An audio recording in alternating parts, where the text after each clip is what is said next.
Hi there, I'm Jamie Wake and you've chosen to start your day the gay way by watching Outcast TV, the show that reports your news, lets me air my views and lets us discuss our issues. Without further ado, these are just some of the LGBT news stories that have recently come out of the closet. An openly gay student in Tennessee has been given a 3-day suspension for wearing makeup at school. 16-year-old Casey Landrum attends Lexington High School and was reprimanded by the principal for breaking the school dress code.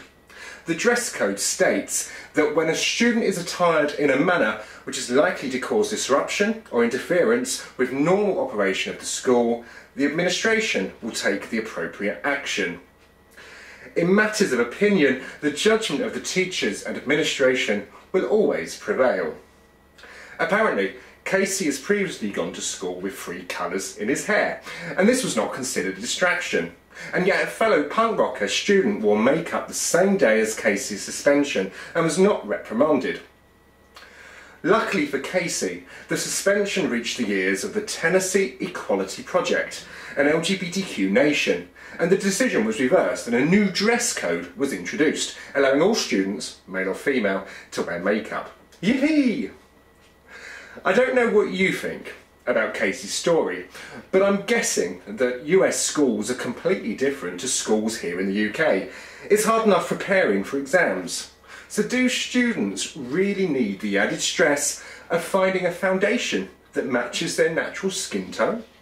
Here in the UK we wear school uniforms, we get pregnant by 15 and smoke behind the bike sheds. In it. But across the pond there appears to be much more expression of freedom. Casey, you get 5 stars from me for standing up against equality, but I'm taking 4 stars off you for your choice of eyeshadow. Maybe he was born with it. Maybe he wasn't. Gay couples in the UK will finally be allowed to hold civil partnership ceremonies in churches under recently announced proposals. The move, which comes after an amendment was made to the Equality Act in the House of Lords that removed the ban, it is expected to come into force next month. As usual, the Church of England has come out with their usual prejudices and has warned that clergy should not provide services of blessing to same-sex couples. I asked God what he had to say about these proposals and the marriage equality consultation that's about to happen. As you just heard, God has had nothing to say on the matter. It's just a shame that the church hasn't listened to him either. The Bible is not the word of God, it's the word written by man.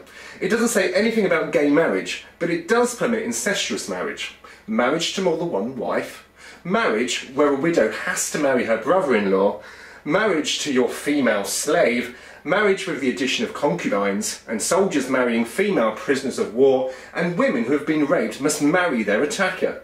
It seems God permits many types of marriage, yet most of us won't agree with any of these. There is also the same book that tells us to kill anyone with a different religion, not to have sex with a woman if it's that time of the month, or both be cut off from people. And if you have a flat nose, you're blind, or you're lame, blimey, you can't go to the altar of God. It looks like we're all screwed then. Gay rights charity Stonewall has held its annual awards ceremony at the V&A Museum in London, with Bigot of the Year being awarded to outspoken Daily Mail columnist Melanie Phillips. Mel was chosen as an individual who has gone out of their way to harm, hurt or snub lesbian, gay and bisexual people in the last year. Other award winners include Vanessa Feltz as Journalist of the Year, and Broadcaster of the Year went to Scott Mills for his BBC documentary The World's Worst Place to Be Gay, which highlighted the dangers of homosexuality in Uganda. He dedicated the award to Ugandan rights activist David Kato. The main award of the evening, the Hero of the Year, was given to Roger Crouch, whose 15-year-old son, Dominic, took his life in 2010 after he had allegedly been the victim of homophobic bullying at his school. Since Dominic's passing, his father has dedicated himself to raising awareness of homophobic bullying in schools. To a standing ovation, Mr. Crouch said the award was dedicated to his son and to all the people whose lives have been cut short by bullying. Congratulations to all of the winners, and of course to Stonewall for all of its hard work it does here in the UK and now abroad. Outcast TV salutes you. And finally, a gay couple in Toronto are to be split up as part of a breeding programme. The couple, Buddy and Pedro, will be separated and introduced to females to increase their number. Before you have a panic, yes, we're in fact talking about two gay penguins in Toronto Zoo, and their species, the African penguin, is endangered, and the zoo wants to do their bit, even though Buddy and Pedro may not be able to do theirs. This is not the first reported gay penguin couple, with zoos in Japan, Germany, Orlando and New York turning a blind eye to their endearing courtship. Famously, in Central Park, two chinstrap penguins called Roy and Silo raised a little chick together after incubating an egg. Ah, don't tell me that hasn't got your sweetness bubbles up. My final thought of the day is that, as we've just seen, homosexuality appears in many species on our planet, but sadly homophobia only appears in one. Thankfully, the world is changing, especially here in the UK, but it's apparent that there are many countries who still use religious and cultural differences to defend their persecution of people in our community. I have this dream that every gay, lesbian, bisexual and transgender person in the world stops what they're doing for 2 minutes at exactly the same time and does something in unison to show the world that we're not outcasts and that it really is okay to be gay. I believe that the biggest weapon in fighting discrimination is visibility.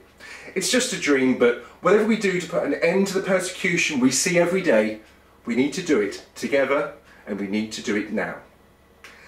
That's it for this show, but please keep in touch and let us know what you think about these stories and others, and use email, and you can email us at info@outcast-tv.co.uk. Don't forget to put your comment below and don't forget to subscribe to our channel.